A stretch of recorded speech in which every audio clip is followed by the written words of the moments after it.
Yeah, buddy. Welcome in, everybody. Welcome to another edition of Trust the Tape. I'm going to say it. I'm going to say we're called Trust the Tape. I I'm gonna think we're say it. Trust the Tape, Jeff. I think we're I'm, Trust the Tape. I'm going to I'm going call it to say it. Trust the Tape. Yep, that's Somebody what I'm going make to a call it. graphic with Jeff and Brian's face. Trust the Tape. Something football looking. Get it done. Welcome in. My name is Jeff, and I think this is my button. That is former Cowboy scout, former Super Bowl winning scout as well, the great Bryan Broaddus. Hey, Bri. Who you can hear on 105.3 The Fan, and you can hear him with Vox Lombardi. You can hear him on the Love of the Star podcast. He is all over the place. Good morning, Brian. It's good to see you. Good to see you, Jeffrey. Let me ask you a question real quick. Oh, you want to start by asking me a question? No, real quick. How long did you endure the NASCAR, the Daytona 500 yesterday? Because you asked me to come on by, have crawfish. Did that thing go into the night with your crew? We made it through the first two stages and towards stage 3 before everyone departed. I'd say everybody was gone by about 8:30, so we didn't make it to the end. I woke up this morning and had to realize who I had to Venmo for winning the thing, Lord Byron. Yeah, Adam and Sabrina. Adam and Sabrina had Lord Byron, so I had. There we go. Congratulations to them. Congratulations. Yep. It was a wild finish though, but that was a long day. I remember days of being at Daytona and rain delays and that thing going on, and you just don't have. I mean, there's fun things to do at the track, but man, it is a long day when you get into one of those rain delays. So I'm glad you got through the party okay. How's the crawfish? You do the crawfish? Crawfish were great. I had a great tutor. I had a great teacher, so we knocked it out. We ate the crawfish at about 1:30. They were gone at about 1:44. And then we had to figure out more food because of the delay. But anyway, I got you, sir. Cowboy fans. Hello, Cowboy fans. First thing that I want to hit you with, and obviously, and how about just football fans in general? I think we got some people that watch this show that are just fans of how you and I talk about football. So there might be some fans from other teams. So hello to you as well. I apologize. Yeah, it's not just Cowboy fans, but I'm sure a lot of our following is Cowboy related. Draft people, football people. Hey, I had one time at the Combine, I had a coach from the Miami Dolphins walk up to me and say, I love your draft content. I watch all the stuff you do. And, the draft show, the shows we do, me, you, Voch, all these shows, you never know who's watching. So thank you for doing that. We appreciate it. That's great. We don't have to go on the road and be underpaid and be scouts. We can just do the content from the house. It's great. It's wonderful. And be underpaid doing that. Yeah, I don't need to be doing all that. I could be at the house. So we do have draft stuff, but I do want to start with two quick hitters that aren't draft related. One is about a Cowboys impending free agent, and who knows? I mean, they generally are in the ballpark at Pro Football Focus at guessing what people are going to get in terms of contracts. And the number for Osa Odighizuwa appears to be well over $20 million on a 4-year deal. Do you think the Cowboys will go there? And should the Cowboys go there? Or could he be a tag candidate if they just want to buy their time? I think if they want to buy their time, they could clearly think about the tag on that one. Not going to eliminate that at all. I know when you look at overthecap.com, people subscribe to different things. I always like overthecap.com, and they have a deal that's called the evaluation of a player and how much the player is playing at that level. And with Osa, you're getting a player that you were getting, some of the top value actually in the league when it came to where he was being paid to what his contract or his level of play was. So I believe it was like $17 million, if I'm not mistaken. They've got to see, I think they fluctuate like week to week. Yeah, I can see the fluctuation. Like in week 15, they had him at $23.5 million. Yeah. At week 17, they had him at $4 million. So I guess they just average every week. Average week out. So right now it looks like they've got him at 13 a year, which there you go. At 13, it's a no-brainer. It's a no-brainer. At 22, things are a little different, I think. Yeah, absolutely. So it's with him, Jourdan Lewis, I want to believe that this organization is going to take a different approach in free agency this year, and maybe not signing Osa Odighizuwa or signing Jourdan Lewis or signing Golston, but going out and signing a Nick Bolton linebacker from Kansas City when he becomes available. That's if you're going to say, oh, well, I've got to spend $20 million on this guy, spend $12 million on this guy. I want to believe that. So, well, and I think you could also do like, let's say you're the Cowboys, and we'll see what the Eagles do before free agency starts. But if you are looking at your 3 technique, and it's like, oh, we're going to give him $20 million, and I don't know. I may have to go look at him some more, but my feel watching them both is that Milton Williams might bring a little bit more than Osa does. So if we're looking to pay 20-something million, let's go get the best one, not just the one we know. Absolutely. That's to me. And the one thing that I do have faith in the guys over there, Alex Loomis and Henry Schroka and those guys. I think their pro department is very, very good. And they do a good job. They've had to bottom fish for a lot of years. They've had some misses. Remember the Don Terry pose and stuff. We've all had misses, but they've also had some hits too. They scrambled that thing. You and I were at camp. They were scrambling that defensive line group trying to find, and they found Carl Lawson. I mean, they just kept working on it, and then they kind of figured those things out. Well, and I feel like that's one of those things again where I get it. I just use Jerry as a pincushion, but like if you're pro personnel guys whose job it is to know all these guys around the league and who we want to bring in, like when you are so limited, I can't hold you accountable for what happens at defensive tackle when we see who they'll let you bring in. Like they brought in Carl Lawson and Al-Qaeda Muhammad and somebody else. And at first Lawson's not the one who got signed because he was the only one that was like, no, I'm not signing for league minimum. So like when you are hamstrung in that way at trying to find players, it's hard for me to be like, that pro staff of theirs, I'm sure they've got it all identified. It's a matter of will you pay? Is that true that Milton already got re-signed? Donald Theron, I think, is saying that Milton got re-signed already. I haven't seen the news the last couple of days, so I haven't seen anything about that. If that's the case, we might be getting butt cracked on that one for sure. He wants to remain with the Eagles, but I don't see anything about an extension for him. And they're the sort of team that would do it. Donald, don't be doing that to us. You know that we're a couple of guys just with a mic and a camera and just talking about this. Okay, don't be doing that. All right. And we have the internet, so we can see. Here, let's see if it happened in the last 20 minutes. Then it would just be on Twitter. Milton Williams. No, nothing. Okay. So Donald, shame on you today. Yep, that is a demerit for Donald. One demerit. I will no longer acknowledge your information, sir. That's right. You're out of there. I do think my guess is like that Jourdan Lewis will be different. And this is just based on what other people are saying. Like when I see free agency lists, like Pete Prisco put his out and blah, blah, blah, blah. And nobody has Jourdan Lewis as a guy that's going to be a big money guy, despite having a good year. That's the sort of guy you absolutely bring back. Yeah. That's our big monies will figure out. Yeah. But you look at, it's funny because I saw the Pro Football Focus list and they had the top 75 and Jourdan Lewis wasn't on that list. And I was kind of surprised, but sweet. How could he, Imbenogany, who's the playing nickel for the Noah Imbenogany? He was not on there. No, he was on the nickel. He's the nickel for the Commanders. You don't think Dan Quinn would love to play with Jourdan Lewis over him? Yeah. I thought you were going to tell me that Noah Igbenogany was on the top 75 and Jourdan Lewis. No. And that's what I'm saying, though. I'm just kind of sitting there. How could you sit there and if you're a team and you're looking at your nickel, and Jourdan Lewis was a really good player on a bad defense for the first half of the year. I mean, he was a good player. He was not the issue. I mean, they had other issues. If you look at the metrics, which you've taught me how to do, you look at the metrics of the nickel play for the Cowboys, early in the season when things were being bad, it wasn't Jourdan Lewis. I mean, he was one of the better nickel players in the league. And I don't know if you're really watching tape and watching Jourdan Lewis play every week, Jourdan Lewis deserves to be on a lot of these free agent lists, the way he plays, the toughness, the leadership. That guy loves football. He plays. You know what? We've tried to bury him every year of his existence. Chris Richard said he's too short. He's too this, too that. Everybody's tried to bury him. And what does this dude do? He lines up and he plays every single week. Yeah, dude's a player, and I think that he's a good dude. Sometimes there's dudes that you want to cheer for. I like cheering for. I think he's a good dude.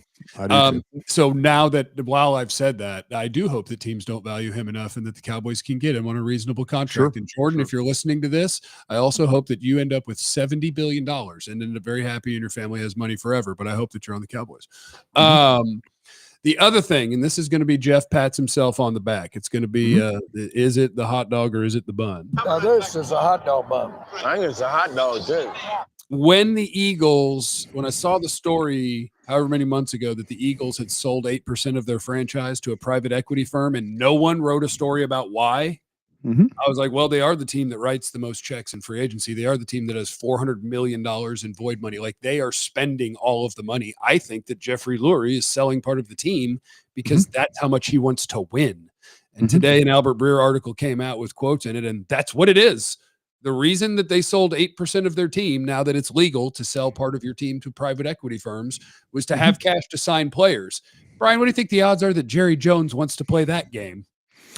Oh, no, probably not Zero. at all. There was a when Jerry Jones initially bought the team, he had some limited partners, and then he just, and then he quickly gobbled all that up, so got that back. But, the thing with Jerry, he doesn't have to have, there's some families that run these teams or owners that run these teams where it's their only business. Like you saw a deal with the Giants, coming out and talking about selling 10% of their team. They're coming to try to compete with the Eagles. Okay, well, that's $750 million that they're roughly talking about, getting. So that leaves them an opportunity. It's funny because we were sitting there. Andrew Brandt was laughing. He goes, "Yeah, the Giants selling 10% of their team. That's $750 million they get in. That for the right to buy 10% of the team, you get better tickets and a better parking spot. Is what that's all about. But yeah, that's that's kind of where we're at with that. And I don't see Jerry. With Jerry, with that franchise being worth north of $10 billion.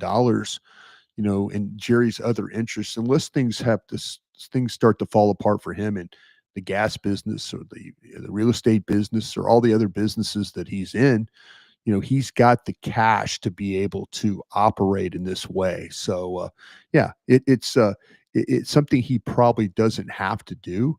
But if Jerry were to do this, I could see him partnering with, like, this is going to sound crazy, but Elon Musk. Like the Saudi fund. I could see him partnering with. We'll be the live team. Well, yeah, we would be, and maybe, maybe that's something that, he would consider doing, but I don't think it's something he has to do, but I think it's something that we're going to start to see more of these teams. These teams are worth billions of dollars, but like I say, Jeff Lurie doesn't want to come out of his pocket for, he gives, he sell 8%. Giants sell, the Giants are a family run business. The Maras, the Tishes, they don't have a lot of outside business that they do. So they have to come up with cash other than the cash they make from the TV contracts they get. Well, and I'm not a big fan of having to talk about, like, these sorts of things are becoming very important to winning at football. And so I think it has to be part of the conversation, but I hate it. Like, people don't want to hear about the salary cap and structuring of contracts. But the reason that the Eagles have better players than the Cowboys is part of it's drafting, part of it is aggression, but that aggression is based on signing guys early, writing the signing bonus check, guys who they forget to sign early, that get late, they'll trade, and then they'll sign free agents that their $3 million player is Saquon Barkley, while yours is Eric Kendricks, because they sign him, give him cash, spread it out, and they're $400 million ahead of everybody else in spending. So getting money from people to spend is now a part of the game. Yeah, I mean, it's just so much wealth out there right now, and these owners are looking at it as, look what the colleges are doing, Jeff, real quick. I don't want to take this down that path. College football programs, universities are looking to sell their programs. They're looking to sell, like in Ohio State, a football Ohio State program could be worth $1.5 billion. A program. Who buys it, and what does it mean if somebody buys it? What do they get? You run it. You own the university. Did you want to buy LSU? If we could get a fund together, I'll help you run LSU. I saw the valuation of LSU was $1.3 billion. You and Hellman can run it, and I'll just hang out with you. Yeah, well, you know what? But that's these universities with the NIL are looking for more revenue in order to help their programs, and they feel like if they sell the actual program, that they can get more cash to the programs that way than just trying to fundraise. We raised $3 million the other day for LSU for some NIL stuff, And, but that's a drop in the bucket compared to where this thing's going to probably be in the next 4 or 5 years. Yeah, that's You know, 1/3 of a quarterback signing. Yeah, we're going to need to raise, probably $100 million if we really want to be competitive in this thing. All right, now my first draft question of the day for you, Bryan, on Trust the Tape. And this you can play along in the chat. We need chat activity because it's good for the algorithm. First of all, what is your favorite ice cream? Second of all, here's my scenario to you. The first 11 picks go off the board. And Bryan, it does not matter what the names are. Just assume that they're all the guys you wanted the most. Okay. The 2 guys that are there at number 12 for you are named Ashton Jeanty and Tet McMillen. What do you do? You know what, man, really a great problem to have. My favorite ice cream, by the way, is mint chocolate chip. Right. And then, so I likely will have Ashton Jeanty on my stack higher than McMillen. I think both players would be massive additions for the Dallas Cowboys if that's the way you're going to play this thing. Tet McMillen could come in and I think he's going to be a star right off the jump.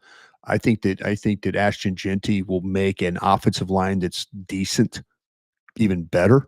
And then as you build or you develop, then Ashton Jeanty helps that line get even better. I think you give me a guy that can make people miss, the way that his running style, the way he never comes off the field.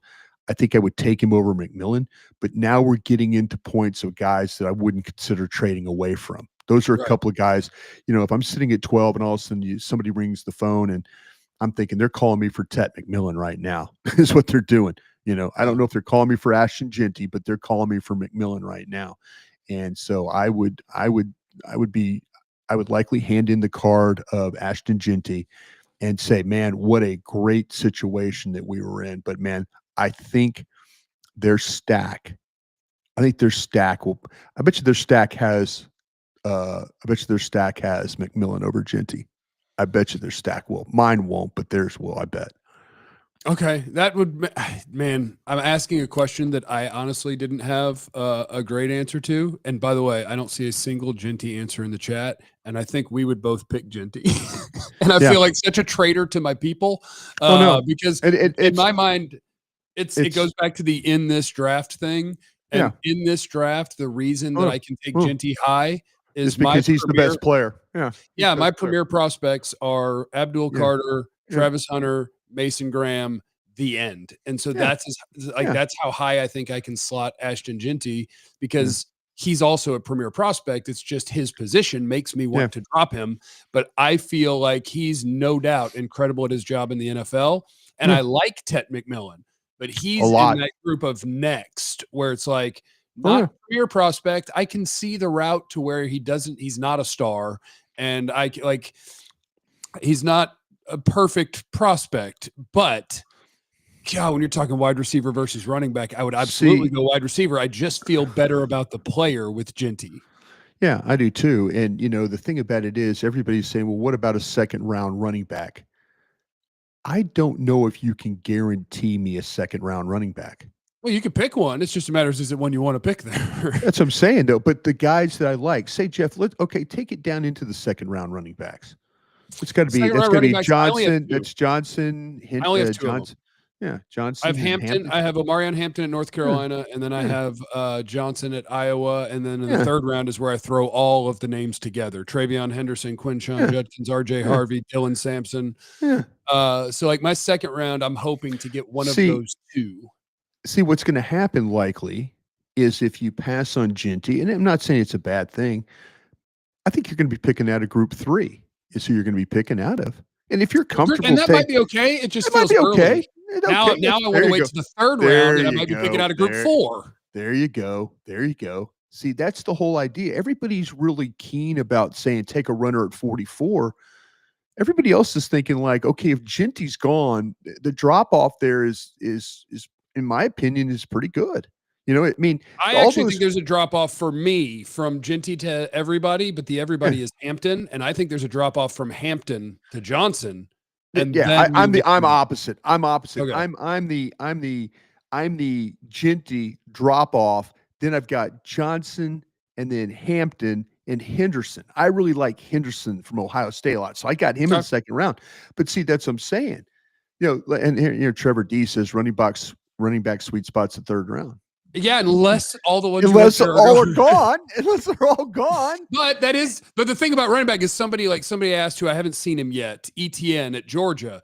Yeah. Like there is like the right running a running back in the right situation. Like you could absolutely have these in the wrong order, and you won't even know, because if let's say it's Trevor Etienne at Georgia. Like if he's the guy who goes to a team with a good line for the next 2 or 3 years, we're going to be like, you should have taken Etienne in the second or third round. That might not be true, but the situation is very important to deciding that. Like as a rookie, people would have said, why didn't you take Devin Achane instead of Bijan Robinson? Why'd you use a first round pick? Now he's banged up. They don't block as well. And Atlanta's starting to be able to block. And you see Bijan's a monster. And that's the whole running back thing.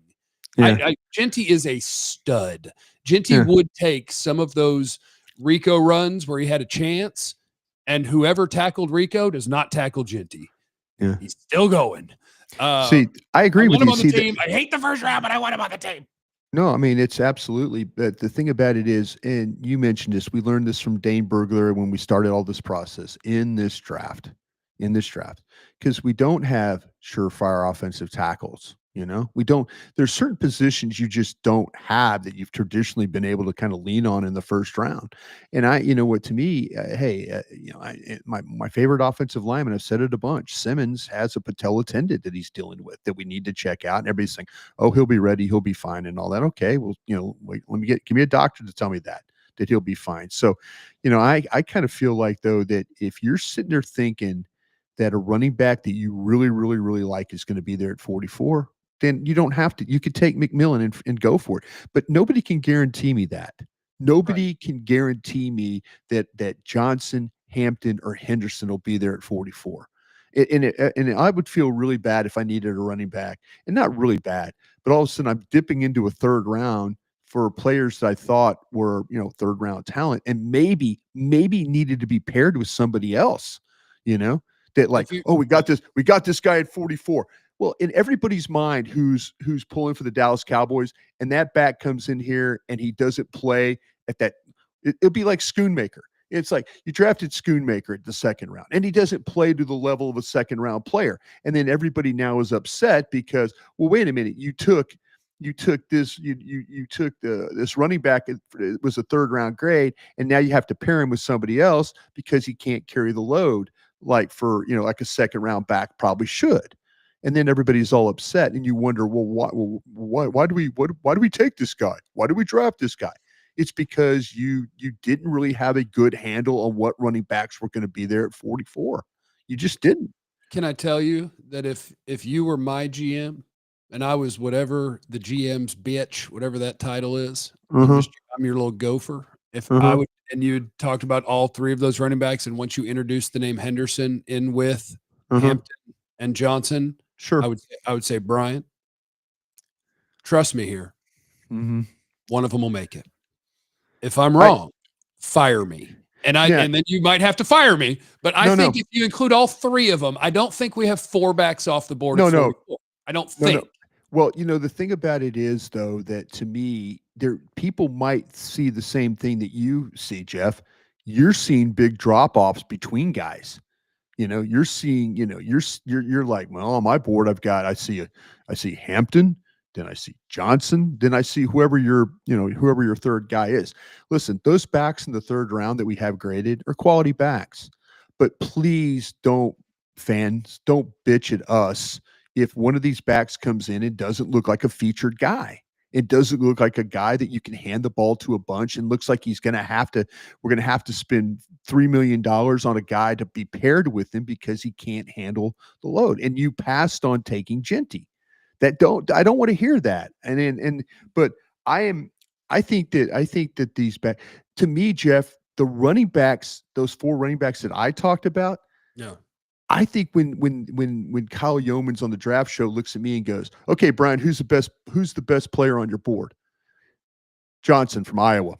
Okay, Bryan, who's the best player on your board? Hampton, North Carolina. You know what I'm saying? when I stack them, these running backs are going to stack a lot higher than, and maybe not like the 3 techniques or the 1 techniques, but or maybe some of the wide receivers, but a lot of other positions, offensive like tackles, guards, centers, yeah, linebackers for sure. There's not going to be linebackers. I mean, all these running backs are going to stack better than some of these other positions. I haven't seen a ton of linebackers yet this year. Because there's not a ton of linebackers. I can tell you, I was gonna say I can tell you that's that why that's why you and I need it. that's why you and I need to fight like hell that they hear the word hear Bolton's name, that they go and look at a guy like that. Because there's, like I say, there's the Alabama kid Campbell. I like Campbell a lot. I like Campbell a lot. There's our he's kid going to at go Georgia. between your 1st and 2nd round pick. There you go. See, that's what I'm saying. And then that thing drops down into, maybe the UCLA kids in there. UCLA but kid's like 215 pounds. I love him, but okay, he's going to go between your 2nd and 3rd pick. There you go. There you go. Hey, Jeff, you did some Senior Bowl stuff, right? Can I ask you a real quick question? Okay, Senior Bowl stuff. Have you seen Willie Lampkin play the guard? So I'm familiar with Willie Lampkin, and I hate that he didn't get a combine invite. And I do think that Willie Lampkin is 5'10", 270. Yeah. And he plays center. So he is 25 pounds light and 4, 5, 6 inches short. But I do think, and maybe I'm crazy, but when I was campaigning for Ardarius Washington forever, I'm about to say that's why I asked you this question, because you campaigned for the shorter guy. Because what I think happens is, and I get it, because part of the NFL draft is eliminating risk. So if you haven't seen somebody that looks like that do this in the NFL, it's very tempting to be like, let somebody else be the hero. Don't worry about it. Yeah, that's why Willie Lampkin's not at the combine, because NFL teams are like, he falls outside of what a center does or what a center looks like. We haven't seen one like this. We've never seen one like play. And like Washington at TCU is the first guy that I watched that I'm like, why are they talking about his teammate as a first rounder and he's not draftable when he's better at the sport? And the answer was because his physical profile doesn't fit. So the Ravens take him as an undrafted free agent and have to watch him practice for years before they're like, F it. He keeps doing it. Let him go in a game. And he turned around their entire defense last year because they benched a bad safety, put him in, and he saved the season. So, it's hard to draft the outliers, but I think things are becoming more open to it, because there were people who would have said, you can't draft Tank Dell. Can't do it. Yeah. NFL receivers are bigger than that. Devontae Smith can't be a first rounder. He doesn't weigh enough. And I think teams are willing, when the tape is good enough now, to do it. Someone will draft Willie Lampkin. Yeah. Someone will draft him in the 6th or 7th round. An offensive line coach is going to work with him or go to his pro day and go, guys, when we're talking about the 7th round and you're looking for a guy that might take team and run down on kickoff, that might be our starting center. He just looks different. There's nobody. The name I came up with, Jeff, is with a former Cowboy from back in the day, and he was a little bit taller, but he was a lighter guy like this. Was Mark Stepnowski? Oh, the weed man.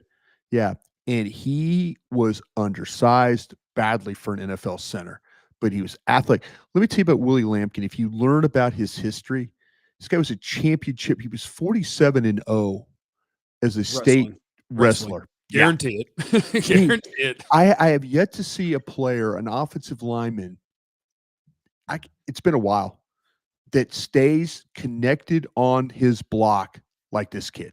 I mean, it is, and he maybe say it's because of the lack of height, and maybe it's just the way he's built. Low man wins. Height doesn't have to be bad if his arms are long enough. He plays guard. And you know what? There's some talk about, do you draft this kid? I was talking to a scout in the league last night about him. I said, what do you do with Willie Lampkin? And I even reached out to Mike Lombardi, who's now the general manager at North Carolina. And I haven't heard back from Michael this morning, but I'm like, this guy you're right. He's 5'10". He's 270 pounds, but you watch him block bigger players consistently. Miami's got some big defensive tackle. He is blocking guys. The leverage he plays with, the foot quickness, the balance, the power. I mean, there's so many things. You said 6th, 7th round. In a draft where there's not a lot of centers, he might go off the board in the 5th, and somebody might make him one of these players because he'll play center. And he's played. He's had over 60 something games in his career. He's a 5-year starter in North Carolina. 5 years starting in North Carolina, and he's played left guard, right guard. He played center. He's played a lot of games. But man, he is the outlier. I've never seen anybody like this. That you watch the tape and you're going, God, he's better than some dudes that are 6'5", 332. You know, the way he moves around and stuff like that. So to me, it's one of those kind of scratch your heads kind of thing. But man, you're right. I think teams are more willing to take dudes like this, the outlier guys. You know, we saw with the center that the Ravens have, you know, from Iowa, he was undersized. Yeah. And, you know, he's one of the better centers in the league. So we'll see. We'll see how it plays out. All right. Thank you for your time this morning, Bryan. Hey, Bryan. It's always an honor and a privilege. We're trusting the tape every week, and we'll do it again next week. Thank you to everybody who's here. Please leave in the comments on the YouTube. What is your favorite shoe? I'd like to know your favorite shoe. Mine is my black and white Air Max Nike. Okay. Remember, you have no idea what anybody's going through, so be cool to everyone. We love you.